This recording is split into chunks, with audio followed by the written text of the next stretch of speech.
पुस्तक अभिवाचनाच्या कार्यक्रमात सादर करत आहोत पद्मविभूषण प्राप्त शिवशाहीर बाबासाहेब पुरंदरे लिखित राजा शिवछत्रपती या पुस्तकाचा अभिवाचन. ऐकूया या पुस्तकाच्या पूर्वार्धाचा भाग क्रमांक 105. अभिवाचक जयंत ठोंबरे.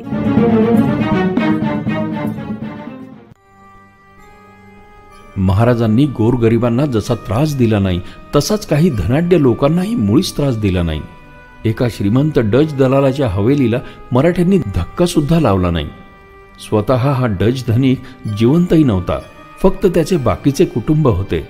परंतु या दलालानं हयात असताना खूप दानधर्म केला होता.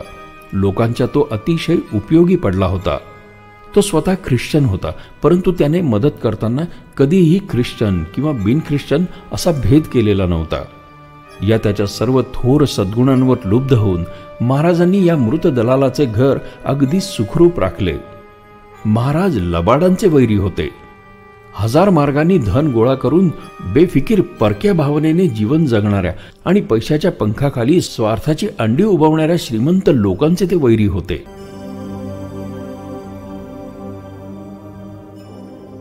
इंग्रजांच्या वखारीत एक नवीनच बातमी येऊन धडकली. सुरतेच्या समुद्रात सुखरूप असलेल्या जहाजांची लूट करण्यासाठी शिवाजीची लढाऊ गलबतेही चालून येत आहेत, अशी ही बातमी होती. इंग्रजांची तोंडे अधिकच गोरीमोरी झाली. आता काय करायचे प्रश्नच होता. जॉर्ज ऑक्झंडनने वखारीचा बंदोबस्त उत्कृष्ट ठेवला होता, पण बंदरातील मालांच्या जहाजाचं काय? अर्थात ही बातमी खोटी ठरली. पण जर खरोखरच असे आरमार चालून आले असते तर मात्र गोऱ्या लोकांची दाणादाण उडाली असती. महाराजांच्या तळावर खूप गर्दी होती. लोक लूट आणीत होते. थैल्या भरल्या जात होत्या. महाराज कैद्यांकडनं पैक्याच्या कबुल्या घेत होते. ते एका बाजूस उंच आसनावर बसले होते. शहा बेगम बागेपासून ते स्मशानापर्यंत मराठ्यांचा तळ पसरलेला होता. या सबंध तळावर महाराजांच्या शामियानाशिवाय एकही तंबू नव्हता. सर्व लोक उघड्यावरच वावरत होते. महाराजांच्या शामियानाला कनातीही नव्हत्या. महाराजांनी प्रत्येक गोष्ट दक्षतापूर्वक आखली होती. सुरतेच्या भोवताली त्यांनी आपले गुप्तहेर आल्याबरोबर पेरून ठेवले होते. जर मोगलांची फौज येऊ लागलीच कमीत कमी एक दिवस आधी खबर मिळाली पाहिजे म्हणून. पहिल्या लुटीत मोठाच लाभ झालेला होता, पण मराठ्यांना एक मोठेच घबाड एकदम मिळाले. 2 हिंदू व्यापारी 30 पिंपे संपत्ती घेऊन तापी नदीच्या पलीकडे पळून जाण्यासाठी खटपट करीत होते. 30 पिंपे संपत्ती म्हणजे निव्वळ सोने होते. एवढे अवजड धन नदीपलीकडे न्यायचे कसे हा प्रश्न त्यांच्या पुढे होता. पण हा प्रश्न ताबडतोब सुटला. मराठी स्वारांच्या ते नजरेस पडले. 30 पिंपे सोने महाराजांपुढे येऊन दाखल झाले. आणखीन एक गोरा टोपीवाला सापडला. हा युनानचा म्हणजे ग्रीस रहिवासी होता. निकोलस कॅलेस्ट्रॉ हे त्याचं नाव. महाराजांच्या पुढे त्याला नेण्यात आलं. महाराजांनी त्याला वकील म्हणून पुन्हा एकदा इंग्रजांकडे पाठवलं, पण इंग्रजांनी मुळीच दाद लागू दिली नाही. अगदी थोडी माणसे असूनही दुर्दम्य आत्मविश्वास, शिस्त आणि नेत्यावरची निष्ठा जगाला काय दाखवू शकते याचं हे एक उदाहरण होतं. पण महाराज इंग्रजांना भ्यायले अशी ही घमेंड इंग्रज इतिहासकारांनी मानण्याचं कारण नाही. महाराज जर इंग्रजांवर खरोखरच चालून गेले असते तर इंग्रज तासभर टिकले असते की नाही ही शंकाच आहे. महाराजांचा हेतू महाराज साधित होते. राजापूरच्या इंग्रजांची वखार कुदळीने खणून काढून 90,000ची लूट करून अनेक इंग्रजांना 2 वर्षे रायगडाच्या तुरुंगात डांबून ठेवणाऱ्या शिवाजी महाराजांना इंग्रज इतिहासकारांनी ओळखावं. शिवाजी इंग्रजांना भ्यायला अशी कल्पना करून घेणं चुकीचं ठरेल. रात्र झाली. मशाली पेटवून मराठे शहरात धुमाकूळ घालीत होते. अहोरात्र लुटीचे काम चालू होते. ढोल ताशे बडवीत शहरभर मराठ्यांचा धुमाकूळ चालूच होता. बंदुकांच्या फैरी झाडीत रात्रभर इंग्रज लोक मात्र वखारीच्या रक्षणासाठी जागून पहारा करीत होते. रात्री सुरतेच्या कोतवालाचा भाऊ सुरतेच्या किल्ल्यातून 40 लोकांसह बाहेर पडला आणि इंग्रजांच्या वखारीपाशी आला. त्याने जॉर्जला विनंती केली की आमच्या दिमतीला काही लोक द्या. जॉर्जला ही मदत नाकारणंही अशक्य होतं. त्याने थोडेसे, नेमके किती ते समजत नाही, पण लोक दिले. मुळात इंग्रजी वखारीत फक्त 250च लोक होते आणि पुढे या चिमूटभर मदतीनिशी त्या भावानं काय केलं? काहीही नाही. गुरुवारी 7 जानेवारीच्या सकाळी मराठी टोळ्या नव्या उत्साहानं लुटीस निघाल्या. आज पहिली झडप पडली बहिर्जी बोहराच्या राजेशाही प्रासादावर. वलंदेजांच्या वखारीजवळच बहरजीचा वाडा होता. बहरजीची संपत्ती 80 लाख रुपयांची होती. तो कालच किल्ल्यात पळाला होता. मराठे बहरजीच्या वाड्यावर गेले. दरवाजा फोडून ते वाड्यात घुसले. गडगंज दौलत मराठ्यांना मिळाली. त्यांना 28 शेर मोती मिळाले. ही लूट चालू असतानाच महाराजांच्या शामियानात एक विलक्षण प्रकार घडला. सकाळी 10 वाजता ही गोष्ट घडली. महाराज लुटीच्या शामियानात बसले होते. पुढे पडलेल्या लुटीची ढोबळ मानाने निवड चालली होती. कारकून याद्या करीत होते. सोने, हिरे, मोती आणि खिचडी अशा थैल्यात भरण्यात येत होत्या. नवीन भर आणून टाकणारे मराठे खळबळ करीत थैल्या ओतीत होते. एका बाजूला कैद्यांच्या रांगा उभ्या होत्या. महाराजांच्या शेजारी थोडे मागच्या बाजूला काही मावळे तलवारी खांद्यावर धरून उभे होते. शामियानाच्या पुढे मराठ्यांची गर्दी होती.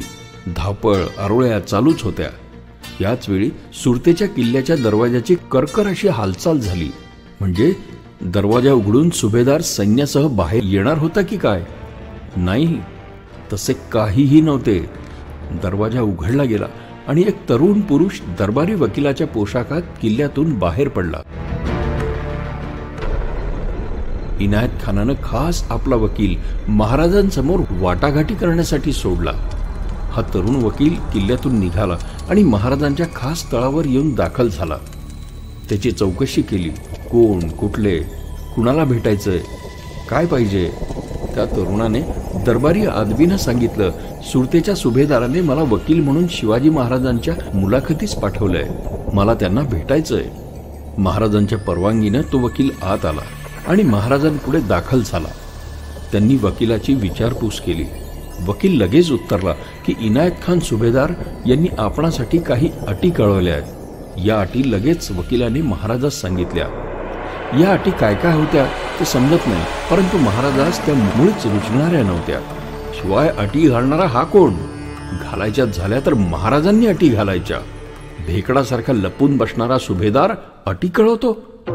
हे पाहून महाराज चिडले आणि म्हणाले, तुमचा मालक स्वतः बायकोसारखा लपून बसलाय आणि आम्हाला अटी कळवतोय. अटी मान्य करायला आम्ही काय बायका आहोत की काय?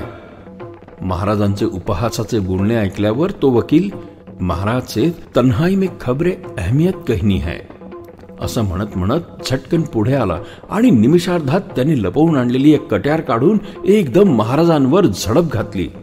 त्याच्या कट्यारीचा रोख महाराजांच्या काळजावर होता. त्याने उगारलेली कट्यार महाराजांच्या काळजात घुसणार इतक्यात विजेच्या वेगानं एका मराठ्याच्या तलवारीचा घाव खाडकन त्या वकिलाच्या उगारत्या हातावर बसला आणि तो दगाबाज हात कट्यारी सकट वर उडाला. हेजिबाने भयंकर किंकाळी फोडली. तो इतक्या जोराने महाराजांच्या अंगावर झेप टाकणार होता की त्याचा हात तुटला, तरीही तो त्यांच्या वेगामुळे महाराजांच्या अंगावर जाऊन आदळला. तुटलेल्या हातातून भळाभळा वाहणारे रक्त महाराजांच्या अंगावर पडून ते रक्तमय झाले. महाराजही हेजिबाच्या आघाताने कलंडून बाजूला जमिनीवर पडले. एका क्षणात सबंध शामियानात भयंकर गडबड उडाली. कारकून, शिलेदार, सरदार वगैरे सर्वजण एकदम महाराजांकडे धावले. हेजिबाच्या दगाबाजीमुळे भयंकर क्रोध उसळला.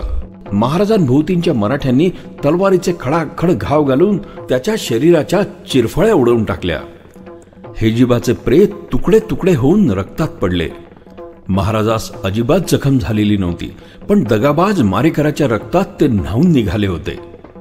शामियानातले मराठे फारच खवळले. त्यांनी तिथे कैद करून आणलेल्या कैद्यांचीच मुंडकी उडवण्यास भराभर सुरुवात केली.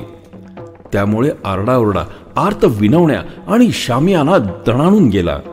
अनेकांचे हात कापले गेले. महाराज एकदम त्या खवळलेल्या लोकांकडे धावले आणि त्यांनी त्या कैद्यांची कत्तल थांबवली.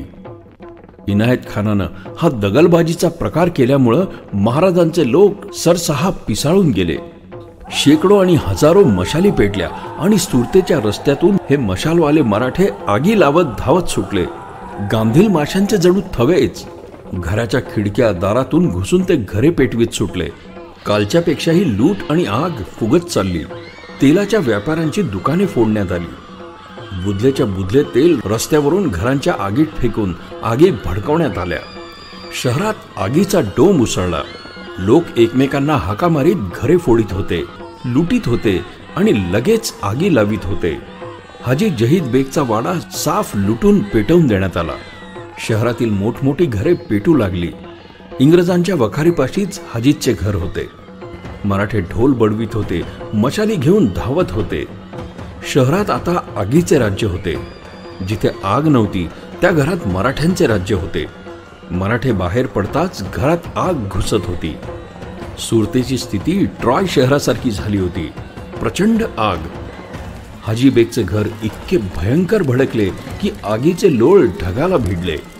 इंग्रजांची वखार शेजारीच होती. ते लोक मोठ्या धारिष्ट्याने आपल्या वखारीचे रक्षण मराठ्यांपासून करीत होते.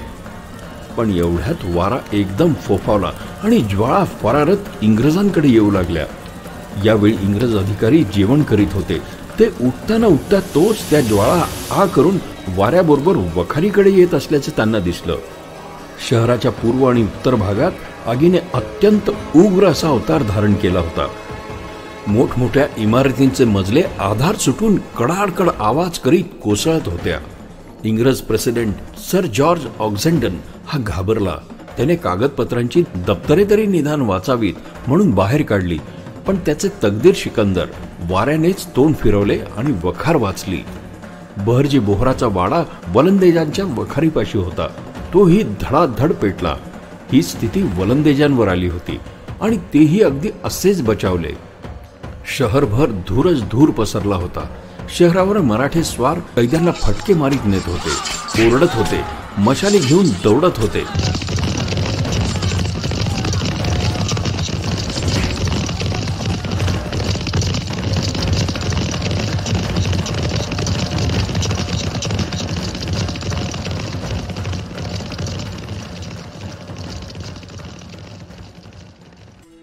श्रोते हो, पुस्तक अभिवाचनाच्या कार्यक्रमात पद्मविभूषण शिवशाहीर बाबासाहेब पुरंदरे लिखित राजा शिवछत्रपती या पुस्तकातल्या पूर्वार्धाचा भाग क्रमांक 105 आज आपण ऐकलात.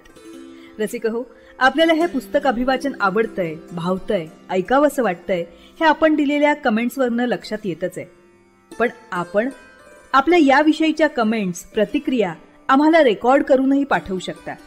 या पुस्तक अभिवाचनासाठी येणाऱ्या प्रतिक्रियांवर आधारित प्रतिसाद या विशेष कार्यक्रमात त्याचा नक्कीच समावेश केला जाईल.